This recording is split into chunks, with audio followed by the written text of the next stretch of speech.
Hi,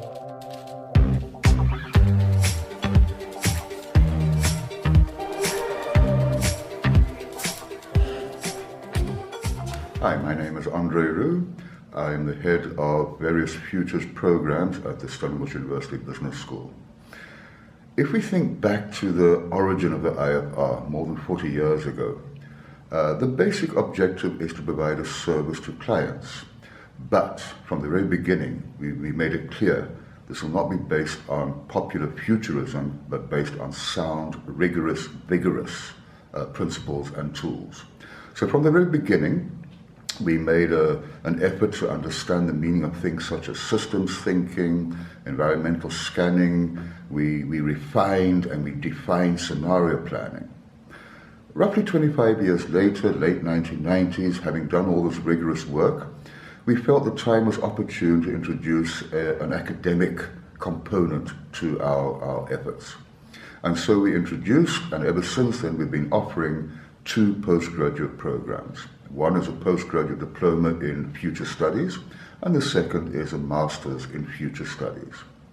These are based on well-known principles, well-known tools developed throughout the world, and we believe that this effort to have an academic offering serves to underscore, to underpin the credibility, the validity of the work we do for our clients. Many would argue that there's a distance between academic research and applied research. Of course, there isn't. The two support each other in a symbiotic way. So the research we continue to do in presenting these courses is carried over into the work we do for our clients, and of course vice versa. The more practical stuff, if you like, we do for our clients is plowed back into the academic offering. Futures research is a fairly young discipline, perhaps not more than 40 or 50 years old, and we are proud that we are one of only a few institutions in the world that actually offers these kinds of postgraduate diplomas and master's degrees. When I last counted, only 13 in the English-speaking world globally. Of course, we are one of those, and certainly the only one in Africa. We have already seen not only the result of the work being done in the academic offering being plowed back into our offering for our clients, we've also seen 3 PhDs in future studies, which once again have served to strengthen the understanding, the academic understanding, the principal understanding of various techniques used in future studies. In sum, future studies is not an airy-fairy crystal ball gazing exercise. It is founded on strict, rigorous and vigorous principles which we are further underscoring in our academic offering.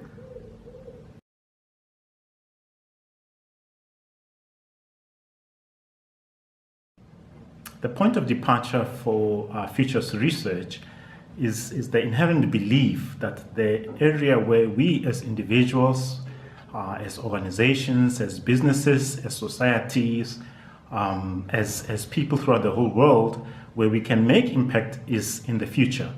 It doesn't mean that the past doesn't matter or the present doesn't matter, as these are the basis of any other future that is likely to emanate.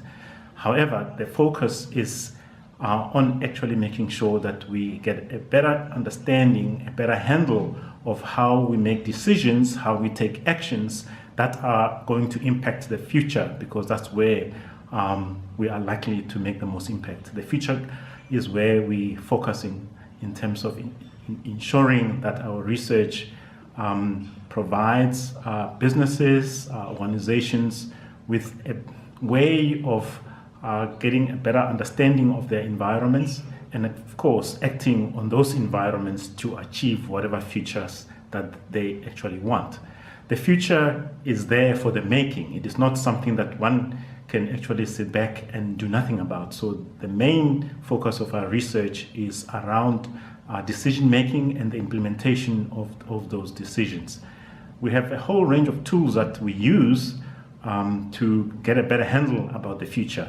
Of course, the beginning, as I've already indicated, is starting with the past, accepting that the past and the current is what largely informs what the future is going to be.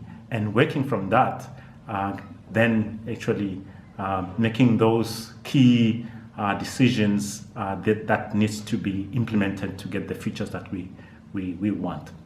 The tools that we use is by and large getting some foresight, some understanding of a number of key areas that we at the Institute focus on.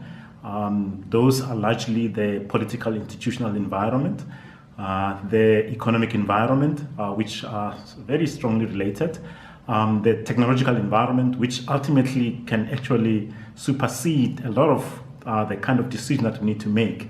Then, of course, there is the social environment, and there is finally the resource environments. Each one of them is important, and we do research each one individually, but the more important part is understanding the interaction between them, because it is not only what each one itself is and what is likely to impact the future, but how those individual factors actually interact together, and then of course inform the future that is likely to emanate from the decisions and the actions that we take today, and informing what's going to happen in the future.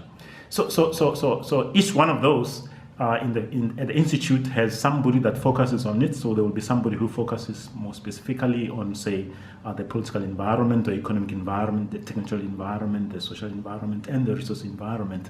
And of course, all those specialists in those environments are very much aware of what's happening in the other environments, and also interact with the specialists in the other environments to ensure that there is a combined use of the understandings of the information that is derived from the activities of each one of those environments, to ensure that although you have these environments, the Institute offers a coherent offering to organizations by and large, and of course that can also be used by individuals, and ultimately, of course, is how that actually impacts on society.